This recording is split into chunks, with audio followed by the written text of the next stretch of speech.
ओम शांति।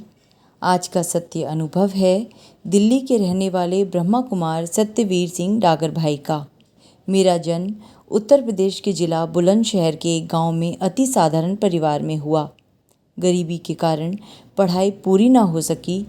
नौकरी की तलाश में दिसंबर 1975 में दिल्ली आ गया। विभिन्न क्षेत्रों में भिन्न भिन्न पदों पर सेवा का अनुभव प्राप्त करते करते आज मैं दिल्ली पुलिस में इंस्पेक्टर हूँ। सन 1998 से सन 2000 के बीच एसएचओ थाना इंचार्ज सीमापुरी दिल्ली में रहा। मेरा स्वभाव अति क्रोधी था। मैं मामूली सी बात भी सहन नहीं कर पाता था। 1 साल बीत गया। प्रोफेशन के हिसाब से ये बहुत ही सफल समय था। पुलिस हेडक्वार्टर तक में मेरी एक खास छवि बन गई थी। अप्रत्याशित सफलता से मैं घमंड से चूर हो गया था। मैं आदमी को आदमी नहीं समझता था। मुख पर हर वक्त गाली और गंदी जबान रहती थी। मेरे जैसा निर्दयी शायद ही कोई पुलिस अफसर होगा। मेरी दृष्टि बहुत गंदी थी। बाबा अपनी मुरलियों में जिस अजामिल जैसे पापी का जिक्र करते हैं वो मैं ही था। अगस्त 1999 की बात है। एक भाई श्री मुकेश कुमार आहूजा जो कड़कड़डूमा कोर्ट दिल्ली में पब्लिक प्रोसिक्यूटर थे, निजी काम से मेरे ऑफिस आए। बातचीत करते हुए उन्होंने मुझे प्रजापिता ब्रह्मा कुमारी ईश्वरीय विश्वविद्यालय का परिचय दिया और सीमापुरी क्षेत्र में दिलशाद गार्डन सेवा केंद्र पर अपने साथ मुझे लेकर चलने के लिए कहा, परंतु मैंने ये कहकर टाल दिया कि आज समय नहीं है, फिर कभी जाएंगे। अगले दिन उनका फिर टेलीफोन आया। मैंने फिर नया बहाना बनाकर टाल दिया। वे भाई लगातार 8 दिनों तक मुझे टेलीफोन करते रहे और मैं रोज़ाना किसी न किसी बहाने से टालता रहा। असल में मैं जाना ही नहीं चाहता था। मैं उन भाई को सीधे सीधे मना भी नहीं करना चाहता था, क्योंकि प्रोटोकॉल के हिसाब से वे मुझसे वरिष्ठ थे। मैं सोचता था कि वे मेरा एक न एक दिन पीछा छोड़ देंगे, परंतु जब उन्होंने फ़ोन करना बंद नहीं किया तो मैंने 9वें दिन सेवा केंद्र पर चलने के लिए हाँ कर दी। हम लोग जिप्सी में बैठे और सेवा केंद्र के लिए चले। रास्ते में एक स्थान पर ट्रैफिक फंसा हुआ था। रिक्शा वाले और 3 व्हीलर वाले उलझे हुए थे। मैंने पहले हॉर्न बजाया, फिर सायरन बजाया, परंतु रास्ता नहीं खुला। मैंने गाड़ी बंद की, डंडा उठाया और बजा दिया। कोई इधर भागा, कोई उधर। रास्ता खुल गया। जब मैं वापस गाड़ी की तरफ मुड़ा तो मैंने देखा भाई जी मुस्कुरा रहे थे। मेरा हाव भाव ऐसा था जैसे मैंने कोई किला फतेह कर दिया हो। मैंने सोचा था कि भाई मेरी इस बहादुरी पर 2 शब्द बोलेंगे, परंतु उन्होंने कुछ भी नहीं कहा। यह मुझसे सहन नहीं हुआ तो मैंने अपनी तारीफ खुद ही कर ली। मैंने कहा, देखा भाई साहब, ये लातों के भूत हैं, बातों से नहीं मानते। भाई बोले, आपने इन लोगों को बातों से मनाने की कोशिश कब की? आपने तो जाते ही डंडा बजा दिया। मुझे उस समय भाई पर बहुत गुस्सा आया। दिल में आया कि मैं उन्हें उसी वक्त गाड़ी से उतार दूं, परंतु पब्लिक प्रोसिक्यूटर होने की वजह से मैं चुप रहा। इस तरह हम सेवा केंद्र पहुंचे। आपने देखा, जब मैं पहली बार सेवा केंद्र पर गया तो कितना अभिमानी और अहंकारी था। अपनी पोजीशन और रुतबे का कितना घमंड था मुझे। सेवा केंद्र पर पहुंचे तो निमित बहन जी से भाई साहब ने मेरा परिचय कराया। बहन जी ने बड़े आदर से हमें बैठाया और मुझसे पूछा, भाई साहब आपका परिचय क्या है? मैंने बड़े गर्व से उत्तर दिया, मैं इंस्पेक्टर सत्यवीर डागर, एसएचओ सीमापुरी हूँ। बहन जी ने कहा, और? मैंने कहा, मैं 1981 बैच का सब इंस्पेक्टर हूँ। बहन जी ने कहा, और? मैंने कहा, मैं जाट हूँ, मेरा बुलंदशहर जिला है यूपी में। बहन जी ने धीरे से मुस्कुराते हुए फिर कहा, और? मैंने दे अभिमानवश कहा, बहन जी आप साफ साफ पूछो ना, क्या पूछना चाहती हो? मैं तो आपको अपने बारे में सब कुछ बता चुका हूँ। बहन जी ने मुस्कुरा कर कहा, भाई साहब आपने जो कुछ अब तक बताया वो तो आपकी इस फिजिकल बॉडी का परिचय था। ये जो हड्डी मांस का पुतला मेरे सामने बैठा है ना, ये इंस्पेक्टर सत्यवीर डागर है, एसएचओ सीमापुरी है। आपकी असली पहचान क्या है? बहन जी की वाणी में सौम्यता परंतु दृढ़ता थी। मैंने थोड़ा इरिटेट होते हुए कहा, यही तो मेरी असली पहचान है, और क्या है? तब बहन जी ने मुझे समझाया कि आप अपने लिए क्या कहते हो, मेरा शरीर या मैं शरीर? मैंने कहा, मेरा शरीर? तब बहन जी ने कहा, जब यह शरीर आपका है, आप शरीर नहीं हैं, तो फिर आप कौन हैं? मैं चौंक गया, सोच में पड़ गया, कुछ समझ में नहीं आया। मैंने कहा, बहन जी, मुझे नहीं मालूम मैं कौन हूँ। मैं जैसे आसमान से धरती पर गिरा, मेरी सारी अकड़ निकल गई। अब मेरी अवस्था बड़ी दयनीय थी। बहन जी ने मुझे आत्मा और देह के बारे में विस्तार से समझाया। मैं सोचने लगा कि जिस चीज़ का मुझे इतना अभिमान था, इंस्पेक्टर सत्यवीर डागर SHO सीमापुरी कहते हुए मेरी गर्दन अकड़ जाती थी, वो तो मैं हूँ ही नहीं, और जो मैं हूँ वो मैं जानता ही नहीं। मुझे ऐसे लग रहा था जैसे कि मैं दुनिया का सबसे बड़ा मूर्ख हूँ। एक बात और, जब सेवा केंद्र पर रखे पिताश्री ब्रह्मा बाबा के चित्र को देखा तो पहली ही दृष्टि में मुझे लगा कि जैसे कि इन्हें मैंने पहले कभी कहीं देखा है।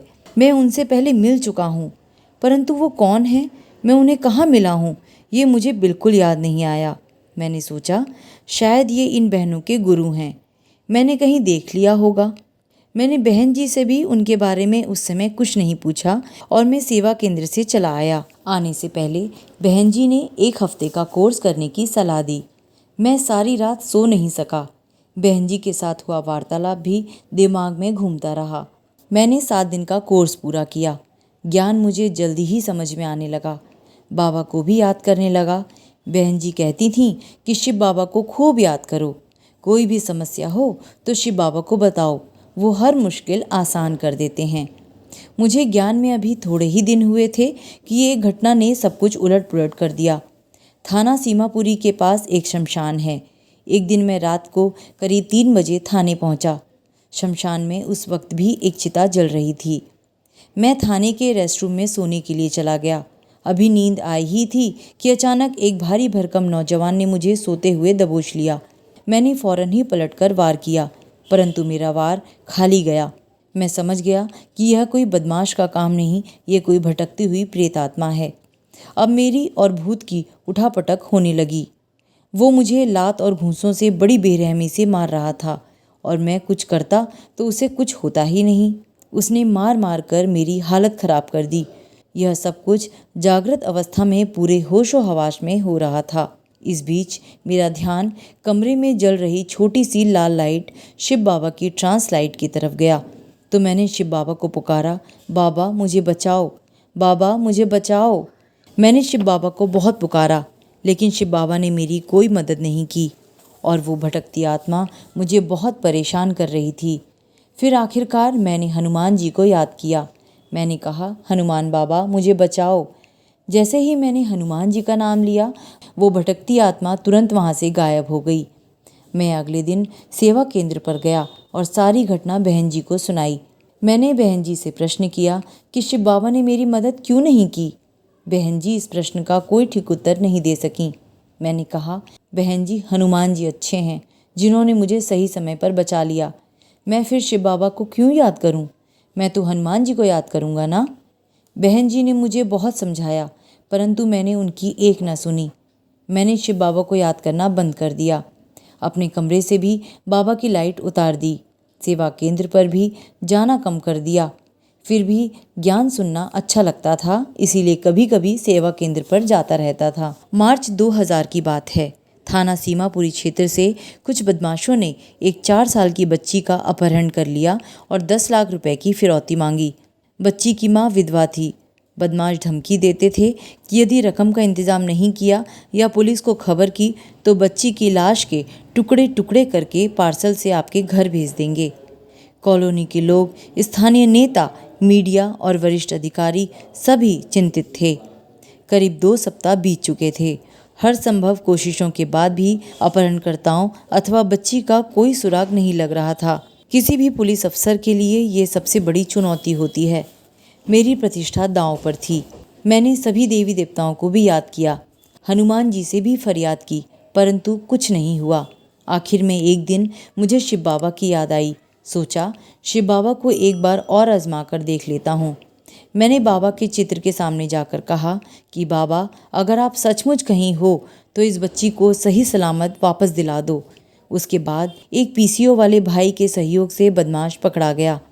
बाद में बच्ची को भी सकुशल बरामद कर लिया गया और इस बदमाश को साथियों सहित गिरफ्तार कर लिया गया। सभी लोगों ने मेरे काम को सराहा और मुझे शाबाशी दी। यहाँ तक कि खचाखच भरी अदालत में माननीय जज साहब ने भी दिल खोलकर पुलिस की कार्यवाही की प्रशंसा की। उन बेचारों को क्या मालूम कि मेरी इस सफलता के पीछे प्यारे शिव बाबा द्वारा प्रदत्त मनोबल और बौद्धिक बल था। शिव बाबा कोई मनुष्य तो है नहीं जो मदद करता हुआ नजर आए, उसे तो मन की आंखों से देखा जा सकता है। उन्हीं की कृपा से यह असंभव कार्य संभव हो पाया। बाबा ने अपने बच्चे की लाज रख ली। अपहरण हुई बच्ची की बरामदगी से मेरा मन शिव बाबा के प्रति कृतज्ञता से भर आया। मैं शिव बाबा को फिर से याद भी करने लगा और मुरली भी सुनने लगा, परंतु मेरे मन से ये बात नहीं निकलती थी कि शिव बाबा ने मुझे उस भटकती आत्मा से क्यों नहीं बचाया। थोड़े दिन बाद मैं अमृत वेले बाबा की याद में बैठा था। मुझे लगा जैसे कि बाबा मुस्कुरा रहे हों। पहले तो कभी चित्र को देखकर ऐसा नहीं लगता था। मुझे बड़ा अच्छा लगा। फिर मुझे लगा जैसे कि बाबा बोल रहे हों और मैं सुन रहा हूँ। सच कहूँ तो वहाँ कोई नहीं बोल रहा था, बस मुझे ऐसा लग रहा था, परंतु ये बिल्कुल स्पष्ट था। इस प्रकार यह मेरा पहला अनुभव था। बाबा ने कहा, बच्चे, उस दिन जो भटकती आत्मा तुमसे आकर लड़ रही थी, उससे तुम्हें न तो शिव बाबा ने बचाया था और न ही हनुमान जी ने। वह तो हनुमान जी का नाम सुनकर खुद ही भाग गया था, क्योंकि हनुमान जी से सभी भूत प्रेत डरते हैं। सभी मनुष्य आत्माएं, चाहे किसी भी धर्म की हो, हनुमान जी को जानती हैं। फिर वह तो हिंदू धर्म की ही आत्मा थी। शिव बाबा तो गुप्त हैं, मुझे तो तुम बच्चों के अलावा और कोई जानता नहीं है। फिर वो प्रेत आत्मा कैसे जानती कि शिव बाबा कौन हैं? वहाँ न मैं आया था और न ही हनुमान जी आए थे। मुझे मेरे प्रश्न का उत्तर मिल गया था। मेरा संशय उसी समय समाप्त हो गया। मैं निश्चय बुद्धि बन गया। नियमित रूप से मुरली पढ़ने लगा और बाबा को भी अच्छी रीति याद करने लगा। इस बीच मेरा तबादला थाना बदरपुर हो गया, जहां मैं जैतपुर सेवा केंद्र के वरिष्ठ भाई ब्रह्मा कुमार विद्यासागर और सेवा केंद्र इंचार्ज बहन ब्रह्मा कुमारी उषा बहन के संपर्क में आया और उनसे पालना ली। मार्च 2001 में मुझे पहली बार मधुबन जाने का सौभाग्य प्राप्त हुआ। अव्यक्त बाप दादा से मिलने का अनुभव तो बहुत ही अच्छा रहा। मुझे लगा कि जैसे मैं अपने परिवार और माता पिता के बीच में हूँ। बाप दादा से मिलने के बाद जब मैं रात को सोया हुआ था तो स्वप्न में ब्रह्मा बाबा आए। मेरे सम्मुख उन्होंने अपनी दोनों बाहें फैला रखी थीं। बाबा ने मुझे अपनी बाहों में ले लिया, मुझे बहुत प्यार किया और फिर अपनी गोद में बैठा लिया। बाबा से असीम प्यार की अनुभूति पाकर मैं वापस लौटा। इसके बाद लौकिक परिवार के विघ्न भी आने शुरू हुए। प्यारे बाबा की टचिंग से मैंने भाग्य विधाता पुस्तक और जीवन को पलटाने वाली एक अद्भुत जीवन कहानी के दोनों भाग पढ़े। इनसे मुझे बहुत मार्गदर्शन और आत्मबल प्राप्त हुआ। अब मेरी अवस्था ऐसी थी कि मुझे कोई भी बात में बाबा से कोई राय लेनी होती तो मैं अमृत वेले बाबा से कह देता था और मुझे कभी कभी उसी समय और कभी कभी बाद में बाबा की समझानी किसी न किसी प्रकार से मिल जाती थी। कभी बाबा सपने के द्वारा मुझे समझानी दे देते थे, कभी बाबा के बोल बाबा जैसे अव्यक्त भाषा में बोलते हैं मेरे कानों में सुनाई देते थे, कभी मौन की भाषा में सब कुछ समझा देते थे। मैं अब कहीं भी किसी भी परिस्थिति में बाबा को अपनी बात कह सकता था। कभी कभी बाबा भविष्य में आने वाली किसी परिस्थिति से सावधान भी कर देते थे। यह संवाद इतने स्पष्ट होते थे कि उसमें किसी प्रकार का संदेह करने की कोई गुंजाइश नहीं होती थी। मैंने अक्टूबर 2006 में थाना प्रीत विहार का पदभार संभाला, जो कि गंदे नाले के ऊपर बना है। उसके ऊपर सड़क बनाने का काम चल रहा था, जो अभी आरंभिक अवस्था में था। नाले से बहुत बदबू आती थी, मच्छर भी बेहिसाब थे। थाने का पानी नमकीन था। मेरा विश्राम गृह तो इतना छोटा था कि सामान्य स्तर की किचन भी उससे बड़ी होती है। ये सब देखकर मैं बहुत परेशान हुआ। दिल बिल्कुल न लगा। मेरे मन में विचार आया कि मैं तो बाबा के इतने समीप हूँ, फिर बाबा ने मुझे इतनी गंदी जगह पर क्यों लाकर बैठा दिया। यह तो मेरे लिए जैसे सज़ा हो गई। बाबा कोई अच्छी जगह ही दिलवा सकते थे, परंतु मैं ये सब बाबा को कहने का साहस नहीं कर पाया। मैंने 3 दिन तक जैसे तैसे सहन किया, परंतु मैं सामान्य नहीं हो पाया। आखिरकार मैंने चौथे दिन बाबा से अपने मन की बात कह ही दी। बाबा मुस्कुराए और मेरे से पूछा, अच्छा बच्चे, बताओ सन्यासी कहाँ रहते हैं? मैंने कहा, बाबा सन्यासी तो जंगल में रहते हैं। बाबा ने फिर पूछा, क्यों रहते हैं? मैंने कहा, बाबा तपस्या करने के लिए। तो फिर बाबा ने कहा, बच्चे तुम भी तो सन्यासी हो, वो तो हद के सन्यासी हैं, तुम तो बेहद के सन्यासी हो, फिर तुम्हें घर गृहस्थी के सुख क्यों याद आ रहे हैं? तुम यहाँ अकेले नहीं रहते, यहाँ बाबा भी रहते हैं तुम्हारे साथ। तुम्हें यहाँ दिल्ली गवर्नमेंट ने नहीं भेजा, बाबा ने भेजा है सेवा अर्थ। यह तुम्हारी कर्म भूमि है, तुम्हारे द्वारा मुझे यहाँ लाखों आत्माओं की सेवा करानी है। सोचो 84 जन्मों में तुम्हारे कितने माता पिता, भाई बहन और कितने संबंधी हुए होंगे। उन सब का तुम्हारे ऊपर कर्ज है जो तुम्हें यहाँ रहकर चुकता करना है। तुम तो यहाँ निमित्त मात्र हो, कार्य तो सारा बाबा को ही करना है। तुम्हारा काम है बाबा को बहुत प्यार से याद करना, किसी भी परिस्थिति में चेहरे की खुशी गुम ना हो। यह समझानी सुनकर मैं एकदम हल्का हो गया। आश्चर्य की बात ये हुई कि फिर जब भी नाले के पास से गुजरा तो नाले से बदबू नहीं आ रही थी। मैंने अपने ड्राइवर और ऑपरेटर से भी पूछा जो जिप्सी में मेरे साथ थे, तो उन्होंने कहा, साहब बहुत बदबू है, सहन नहीं होती। मुझे उस दिन के बाद कभी भी उस नाले से बदबू नहीं आई। लौकिक नौकरी की भी सारी जिम्मेदारी बाबा ने अपने ऊपर ले ली। मुझे कभी भी किसी भी बात में कोई दिक्कत नहीं आई। मैं कभी स्थूल सेवा में भी जाता तो बाबा पीछे से थाना संभाल लेते। मैं पूरे ज़िले में एक सफल और कुशल एसएचओ समझा जाता था, जबकि कार्य सारा बाबा करते थे। मैं सारे प्रीत विहार में बहुत लोकप्रिय हुआ। परिस्थितियाँ आती थीं और ऐसे समाप्त हो जाती थीं जैसे पानी पर लकीर। बाबा के इतने प्यार के अनुभव होने के बाद भी थाने की नौकरी में ना चाहते हुए भी कभी कभी भूलें हो जाती थीं। कभी किसी पर हाथ उठ जाता था, कभी मुख से गाली भी निकल जाती थी, कभी कोई अवज्ञा हो जाती थी। मेरी दृष्टि भी अभी तक पूरी साफ नहीं हुई थी। कभी कभी दृष्टि धोखा दे जाती थी। मैं चाहता तो था कि मुझसे कोई अवज्ञा ना हो, परंतु फिर भी कभी कभार हो ही जाती थी, जिससे मैं काफ़ी परेशान हो जाता था। ऐसे ही एक दिन किसी अवज्ञा के होने पर मुझे बहुत ग्लानि हुई। मैंने रात को सब छोटी मोटी भूलें बाबा को एक एक करके सुनाई। सुनाते सुनाते मुझे रोना आ गया। मैंने अपने कमरे को अंदर से बंद किया और जी भर कर रोया। मैंने कहा, बाबा ऐसे ही भूलें करता रहूँगा तो संपूर्ण कैसे बनूँगा। मैंने उस दिन की मुरली में पढ़ा था कि बाबा को सच सच बताने से उस बात का दंड आधा हो जाता है। मैंने इस जीवन में अज्ञान काल से लेकर अब तक जो भी गलत कार्य किए थे, सब रात को बैठकर एक कागज़ पर लिखे और बाबा के सामने रख दिए और बाबा से कहा, बाबा मैंने आपसे कुछ भी नहीं छिपाया, सब कुछ साफ साफ लिख कर दिया है और आपको बता भी दिया है। मैं आपके हवाले हूँ, मेरा मार्गदर्शन करो।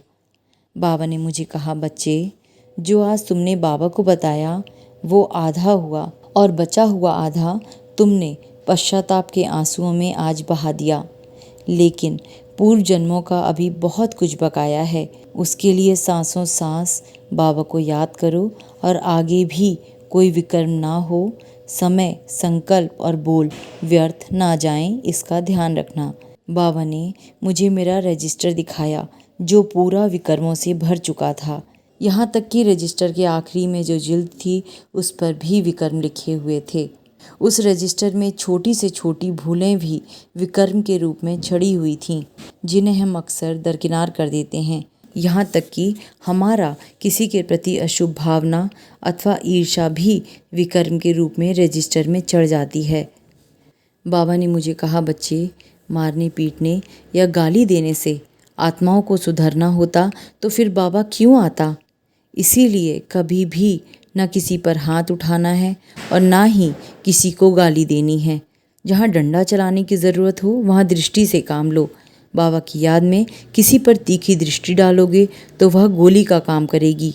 बाबा ने कहा, बच्चे यह ड्रामा एक्यूरेट बना हुआ है, यहाँ कोई किसी के साथ गलत नहीं करता। अभी अंतिम समय है, सब आत्माएं अपना अपना हिसाब ले दे रही हैं। जिनके यहाँ चोरी हुई और जिन्होंने चोरी की, दोनों ही अपने अपने कर्मों में बंधे हुए हैं। किसी से घृणा मत करो, साक्षी होकर पाठ बजाओ। मारने पीटने से चोर तुम्हें कुछ नहीं बताएगा। यदि उसे बाबा की याद में 2 मिनट दृष्टि देकर पितृत्व व्यवहार करोगे तो वह सब कुछ बता देगा। बाबा ने मुझे एक रजिस्टर बनाने की समझानी भी दी और कहा, बच्चे रोज रात को सोने से पहले इस रजिस्टर में अपना दिन भर का पोता मेल पूरी ईमानदारी से लिखो।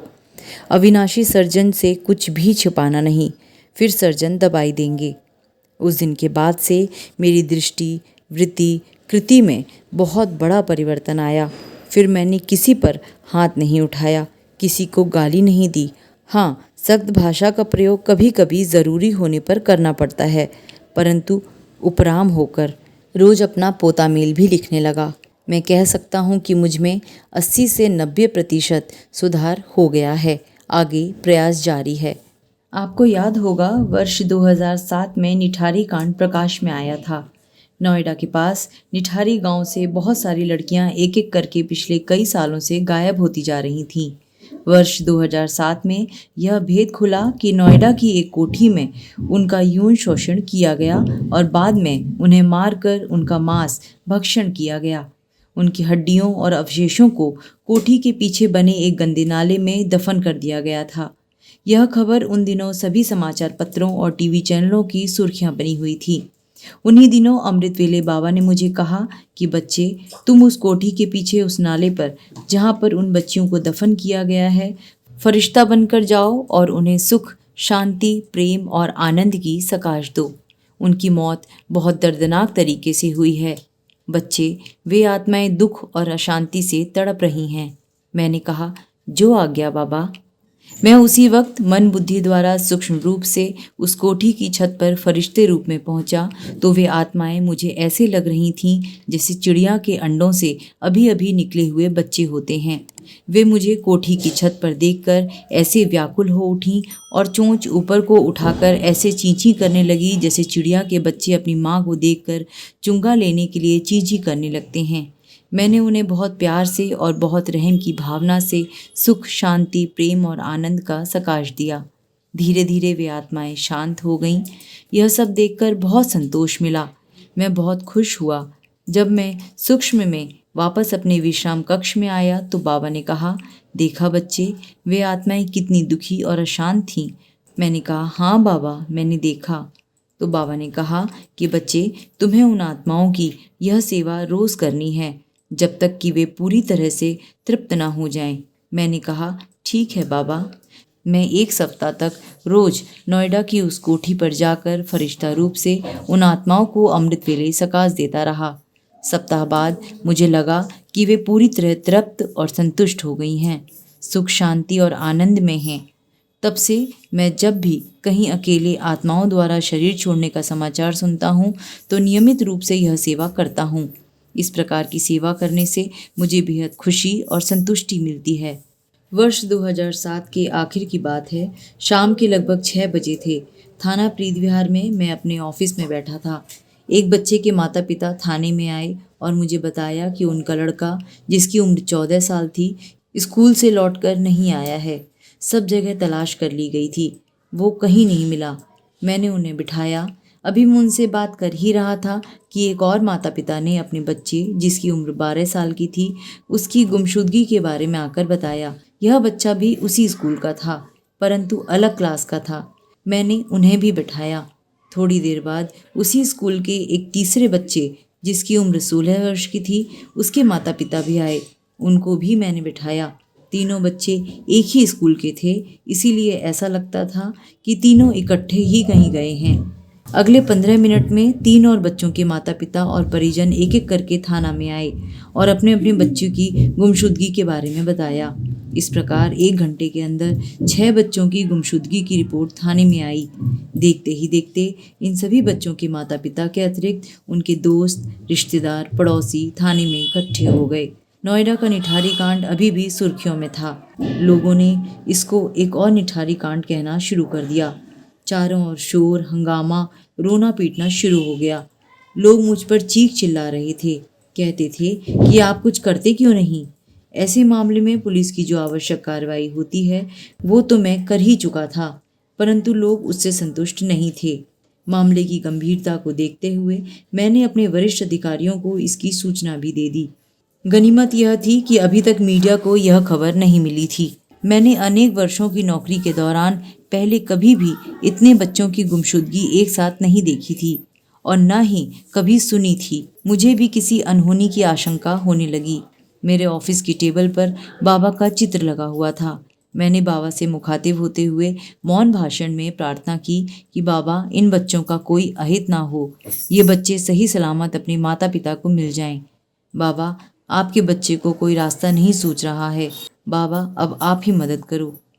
अभी मैंने अपनी प्रार्थना समाप्ति की थी कि एक बच्चे की माँ के मोबाइल फ़ोन पर उसके बच्चे का फ़ोन आया और उसने माँ कहकर फ़ोन काट दिया।